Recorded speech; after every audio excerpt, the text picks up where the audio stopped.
വെച്ചാൽ the speed at which specific fuel consumption minimum and brake thermal efficiency maximum. അപ്പോൾ ഇതിലല്ലേ maximum brake thermal efficiency, ഇത് minimum fuel consumption. ഈ പോയിൻ്റാണ് നമുക്ക് ഇക്കണോമിക് സ്പീഡ്. അപ്പോൾ ലോ ടെസ്റ്റിലാണെങ്കിൽ നമ്മൾ എന്ത് ചെയ്യുന്നു, that is keeping speed constant. That is it is called constant speed test. Low ടെസ്റ്റിന് നമ്മൾ കോൺസ്റ്റൻറ്റ് സ്പീഡ് ടെസ്റ്റ് എന്ന് പറയും. ഇതിൽ we are keeping output constant. അപ്പോൾ ഇതിലും അതുപോലെ തന്നെ കൂളിംഗ് കർവിലും ഔട്ട്പുട്ട് നമ്മൾ കോൺസ്റ്റൻ്റ് ആക്കുകയാണ് ചെയ്യുന്നത്. അതായത് suppose we have to vary the speed. Speed vary ചെയ്യിച്ച് നമുക്ക് ഈ റേറ്റഡ് സ്പീഡ് എത്രയാണ്, നമുക്ക് RPM 100 ആണ്, 1000 ആണ്. അപ്പോൾ 1000-നേക്കാളും മുകളിലുള്ള ഒരു സ്പീഡിലേക്ക് ഇതിനെ കൊണ്ടുപോകണമെങ്കിൽ ഈ ഔട്ട്പുട്ടിൽ ചെയ്ത് കഴിഞ്ഞാൽ നമുക്ക് പോവില്ല. എഞ്ചിൻ ഔട്ട്പുട്ട് 15 HP ആണ്. ആ 15 HP വെച്ചുകൊണ്ട് 1000 റേറ്റഡ് RPM നമ്മൾ ഡിസൈൻ ചെയ്തേക്കുന്ന റേറ്റഡ് RPM-ത്തിൽ നിന്ന് നമ്മളിപ്പോൾ ടെമ്പറേച്ചർ 1300 വരെ കൊണ്ടുപോകുന്നില്ലേ. അപ്പോൾ അത്രയും കൊണ്ടുപോകാൻ പറ്റില്ല. അപ്പോൾ അതുകൊണ്ട് നമ്മൾ എന്ത് ചെയ്യും, ഡിസൈൻ ചെയ്യുന്ന സ്പീഡിനേക്കാളും കൂടുതൽ കൊണ്ടുപോകാൻ പറ്റില്ല. കൊണ്ടുപോകാൻ അല്പം വേരിയേഷൻ വരും. പക്ഷേ ഇത് നമ്മൾ ലോഡിൽ ഡിസൈൻ ചെയ്യുന്നു. അപ്പോൾ ഒരു പർട്ടിക്കുലർ RPM അതിന് ഇത് ചെയ്യാൻ പറ്റുള്ളൂ. അപ്പോൾ അതിനേക്കാളും ഹയറിലുള്ള ഒരു ടെമ്പറേച്ചറിലേക്ക് കൊണ്ടുപോകണമെങ്കിൽ ഔട്ട്പുട്ട് കുറയ്ക്കണം. അപ്പോൾ ഔട്ട്പുട്ട് നമ്മൾ 1/3 HP ചെയ്യുന്നു. അപ്പോൾ HP ഇപ്പോൾ 15 ആണ്, അതിൻ്റെ 1/3 5 HP നമ്മൾ ഈ ടെസ്റ്റ് ചെയ്യുന്നത്. അപ്പോൾ ഔട്ട്പുട്ടിനെ കോൺസ്റ്റൻ്റ് ആയിട്ട് കീപ്പ് ചെയ്യുന്നു.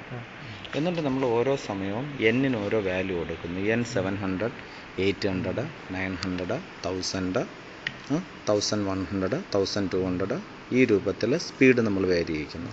Four each speed we have to find out the load. That is load നമ്മൾ കണ്ടുപിടിക്കണം. That is BHP equal to WN/C. W1 into N 700 by C 2800 equal to 5 ആണ്. അപ്പോൾ W1 equal to 2800 into 5 divided by 700 അല്ലേ. അപ്പോൾ 4 times 20 എന്ന് കിട്ടും load. അപ്പോൾ അതുപോലെ അടുത്ത് N2 800 ആവുമ്പോൾ W2 കണ്ടുപിടിക്കണം. 2800 ഇൻറ്റു 5 ഡിവൈഡഡ് ബൈ 800 17 പോയിൻ്റ് എത്രയെങ്കിലും വന്നു. In that way we have to find W1, W2, W3 etcetera. അപ്പോൾ ഇതിൽ നമ്മൾ ചെയ്യുന്ന ഇതാ, ഔട്ട്പുട്ട് കോൺസ്റ്റൻ്റ് ആക്കി വെച്ചിട്ട് സ്പീഡിനെ വേരി ചെയ്യിക്കുന്നു. അപ്പോൾ ഓരോ സ്പീഡിനും ഉള്ള ലോഡ് നമ്മൾ കാൽക്കുലേറ്റ് ചെയ്ത് വയ്ക്കുന്നു. ഇതെല്ലാം എക്സ്പെരിമെൻ്റ് സ്റ്റാർട്ട് ചെയ്യുന്നതിന് മുമ്പ് ഇതെല്ലാം ചെയ്ത് വയ്ക്കുക. അതിനുശേഷം നമ്മൾ എൻജിൻ സ്റ്റാർട്ട് ചെയ്യുന്നു. നോ ലോഡിൽ എൻജിൻ സ്റ്റാർട്ട് ചെയ്തിട്ട് നമ്മൾ എന്ത് ചെയ്യുന്നു, എൻജിന് അടുത്ത് ലോഡ് അപ്ലൈ ചെയ്യുന്നു. 700 സ്പീഡ് മെയിൻറ്റെയിൻ ചെയ്യണമെങ്കിൽ 20 ലോഡ് വേണം. ആ 20 ലോഡ് അതിലേക്ക് അപ്ലൈ ചെയ്യുന്നു. 20 ലോഡ് അപ്ലൈ ചെയ്യുമ്പോൾ എൻജിൻ 1000 RPM-ത്തിലാണ് റൺ ചെയ്യുന്നത്. നമ്മൾ ഫ്യൂവൽ സപ്ലൈ കുറച്ച് അപ്പോൾ ഫ്യൂവൽ എന്ത് ചെയ്യും, കുറയ്ക്കുമ്പോൾ സ്പീഡ് കുറയും. സാർ ഇപ്പോൾ ഇത് അകത്തേക്ക് പോകുമ്പോൾ ഫ്യൂവൽ കുറയല്ലോ ചെയ്യും, അകത്തേക്ക് പോകുമ്പോൾ ഫ്യൂവൽ സപ്ലൈ കുറയല്ലോ ചെയ്യും. ടൈറ്റ് ആകുമ്പോൾ ഫ്യൂവൽ കൂട്ടുകയല്ലേ, ഇത് കൂട്ടുകയല്ലേ, ഇങ്ങോട്ട് ഇൻജെക്റ്റ് ചെയ്ത് കൊടുക്കുകയല്ലേ, ഇങ്ങോട്ട് വരുമ്പോൾ റിലീസ് ചെയ്യല്ലേ.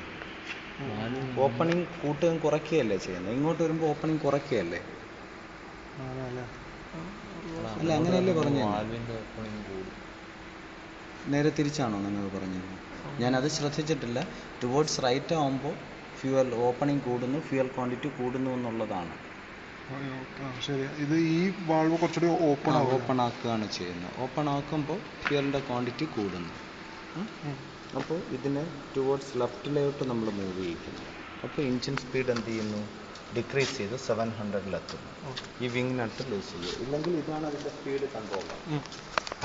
ഈ സ്പീഡ് കൺട്രോളർ വർക്ക് ചെയ്യാത്തതുകൊണ്ടാണ്, ഗവേണിംഗ് സിസ്റ്റം വർക്ക് ചെയ്യാത്തത് കൊണ്ടാണ് ഈ മാനുവലായിട്ട് വിങ് നട്ട് അഡ്ജസ്റ്റ് ചെയ്ത് ഫ്യൂവൽ കൺട്രോളർ നമ്മൾ കൊടുക്കുന്നത്. അപ്പോൾ ആ ടൈമിലുള്ള എന്നിട്ട് 10 cc ഫ്യൂവലിനുള്ള ടൈം നോട്ട് ചെയ്യുന്നു. ദെൻ അതിനുശേഷം നമ്മൾ എന്ത് ചെയ്യുന്നു, നെക്സ്റ്റ് അപ്ലൈ ചെയ്ത next load 17.25 and then increase the speed to 800. അങ്ങനെ ഓരോ പ്രാവശ്യവും നമ്മൾ എന്ത് ചെയ്യുന്നു, ലോഡ് അപ്ലൈ ചെയ്യുന്നു, അതിന് കറസ്പോണ്ടിങ് ആയിട്ടുള്ള ഇവിടുത്തെ സ്പീഡ് മെയിൻറ്റെയിൻ ചെയ്യുക. ഓരോ സമയവും ഫ്യൂവൽ കൺസപ്ഷൻ നോക്കണം. ഫ്യൂവൽ കൺസപ്ഷൻ ഇതിൽ ലോഡ് മെയിൻറ്റെയിൻ ചെയ്യുമ്പോഴേ ഇത് ബാലൻസ് ചെയ്യിക്കണ്ടെന്നോ വല്ലതും ഉണ്ടോ? എങ്ങനെ ഇത് ചെയ്യുമ്പോൾ നമ്മളിത് കോയിൻസൈഡ് ചെയ്യിപ്പിക്കുന്നുണ്ട്. പക്ഷേ എക്കണോമിക് സ്പീഡ് ചെയ്യുമ്പോൾ അതിൻ്റെ ആവശ്യം ലോഡ് എന്ന് വെച്ചാൽ ഔട്ട്പുട്ട് നമുക്ക് എന്ത് ചെയ്യുന്നുണ്ട്, ഔട്ട്പുട്ട് കുറച്ചല്ലേ എടുക്കുന്നത്. ഔട്ട്പുട്ട് കൂടുതലാവുന്ന സമയത്ത് ലോഡ് ഡിഫ്ലക്ഷൻ വരികയാണെങ്കിൽ ഡൈനാമീറ്റർ ഷാഫ്റ്റ് ഇത് ഇല്ലേ, ഡൈനാമീറ്റർ എഞ്ചിൻ ഷാഫ്റ്റ് ഇത് ഡൈനാമീറ്റർ ഷാഫ്റ്റ്, ഇവിടേക്ക് നമ്മളൊരു ലോഡ് കൊടുക്കുകയാണ്. അപ്പോൾ ഡൈനാമീറ്റർ ഷാഫ്റ്റ് ഡിഫ്ലക്റ്റ് ചെയ്യും. In order to bring it into its original position നമ്മൾ എന്ത് ചെയ്യുന്നു, ഇതിൻ്റെ ഡിഫ്ലക്ഷൻ മാറ്റുന്നതിന് വേണ്ടി ഈ പോയിൻ്റർ അഡ്ജസ്റ്റ് ചെയ്ത് ആ ഡിഫ്ലക്ഷനെ യഥാർത്ഥ പോയിന്റിലേക്ക് കൊണ്ടുവയ്ക്കുന്നു. പക്ഷേ ഇപ്പോൾ എഞ്ചിൻ്റെ ഔട്ട്പുട്ട് നമ്മൾ 1/3 ചെയ്യുമ്പോൾ ഡിഫ്ലക്ഷൻ അത്രത്തോളം വരുന്നില്ല, വേരി ചെയ്യുന്നില്ല എന്നുള്ള ഇതാണ്. സാർ അപ്പോൾ ഇത് ഏതിനൊക്കെയാണ് നമ്മളിത് ചെയ്യാൻ ആവശ്യമില്ലാത്തത്? അല്ല, നമുക്ക് എപ്പോഴും നമ്മൾ ചെയ്യുന്ന സമയത്ത് അത് നമുക്ക് വേണ്ടതാണ്.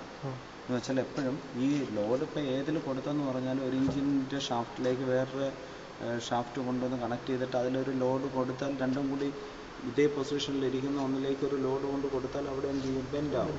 അപ്പോൾ അതിനെ തിരിച്ചു കൊണ്ട് വരണമെങ്കിൽ ഇത് ചെയ്യേണ്ടതാണ്. അത് ചെയ്യിക്കാതെയാണ് അവർ ചെയ്യിക്കുന്നത്. മറ്റേ രണ്ടെണ്ണം ചെയ്യണം.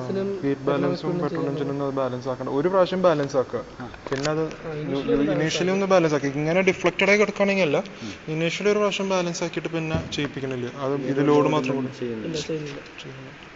ചെയ്യണ്ടെന്നാ പറഞ്ഞു.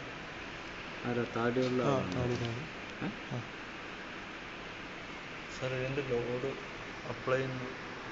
അതിനെന്ത് ചെയ്യുന്നു, ഇതിപ്പോൾ ഇങ്ങോട്ടല്ലേ, ഇത് 0 ആണ്, 0യിൽ നിന്ന് ഇങ്ങോട്ട് കൊണ്ടുവരണം. അപ്പോൾ സീറോയിൽ നിന്ന് നമ്മളിപ്പോൾ ഒരു റൊട്ടേഷൻ കൊണ്ടുവരുമ്പോഴത്തേക്കും നമുക്കറിയാമല്ലോ എങ്ങനെ അത് മൂവ് ചെയ്യുന്നു എന്നുള്ളത്. അപ്പോൾ അതനുസരിച്ചിട്ട് എന്ത് ചെയ്യണം, ഇങ്ങോട്ടാണ് വേണ്ടതെങ്കിൽ ഇങ്ങോട്ട് തന്നെയല്ലേ മൂവ് ചെയ്യുന്നത്, അപ്പോൾ ഇങ്ങോട്ട് തന്നെ കറക്റ്റ്. അല്ല ഇപ്പം വേറെ എന്തെങ്കിലും സ്റ്റക്കായിരിക്കുകയാണെങ്കിൽ ഈ വാട്ടറിൻ്റെ ക്വാണ്ടിറ്റി ഒന്ന് കൺട്രോൾ ചെയ്യുക. കൺട്രോൾ ചെയ്ത് ഗേറ്റ് വാൽവിനെ കറക്റ്റ് പൊസിഷനിലോട്ട് കൊണ്ടുപോകുക. ഇതിനിടയിൽ ഞാൻ പറഞ്ഞല്ലോ, ഈ സ്റ്റേറ്ററിനും റോട്ടറിനും ഇടയിൽ ഒരു ഗേറ്റ് വാൽവ് ഉണ്ട്.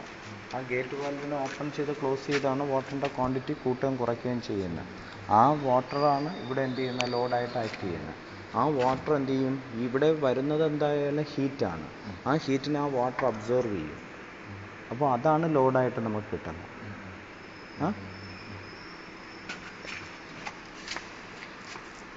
സാർ അപ്പോൾ ഇത് അപ്ലൈ ചെയ്ത് അവിടെ ലോഡ് അപ്ലൈ ചെയ്ത് അതും ബാലൻസ് ചെയ്യിച്ചാണ് ചെയ്യാൻ. അപ്പം അതും അവിടെ ബാലൻസ് ചെയ്ത് കഴിയുമ്പോൾ നമുക്ക് ലോഡ് ആ ലോഡ് വന്നിട്ട് സ്പീഡിനെ എന്ത് ചെയ്യണം, കൺട്രോൾ ചെയ്യുക. സ്പീഡ് കൺട്രോൾ ചെയ്യുക.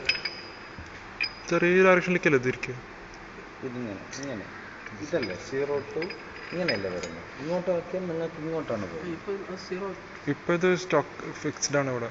നീ അവിടെ ഒരു വെയിറ്റ് കൊടുത്ത അല്ല, ഒരു വെയിറ്റ് കൊടുക്ക. അവിടെ ജസ്റ്റ് കൈ കൊണ്ട് ഒരു മോഷൻ കൊടുക്കുക അടിയിലേക്ക്. ആ ചെറിയ ഡയറക്ഷനിലേക്ക് തിരിക്കണം. നോക്കൂ, ശരി, വെള്ളമില്ല അല്ലേ? സാർ ഒന്ന് നോക്കട്ടെ, വെള്ളം തുറന്നിട്ട്. വെള്ളം തുറന്നിട്ടുള്ള എഞ്ചിൻ എപ്പോഴും no load condition, engine start ചെയ്താലേ നോ ലോഡ് കണ്ടീഷൻ കിട്ടും. എല്ലാ എഞ്ചിനിലും സ്റ്റാർട്ട് ചെയ്താൽ മാത്രമാണ് ഡിഫ്ലക്ഷൻ എങ്ങനെയാണെന്നുള്ളത് നമുക്കറിയാൻ പറ്റുന്നത്.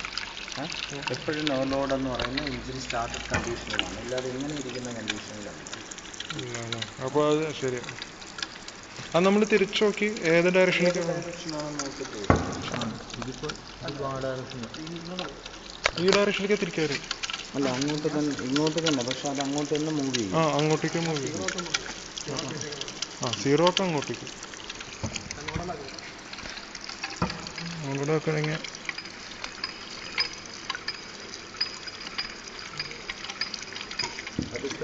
നമ്മളോട് റണ്ണിങ് അല്ല. ശരി.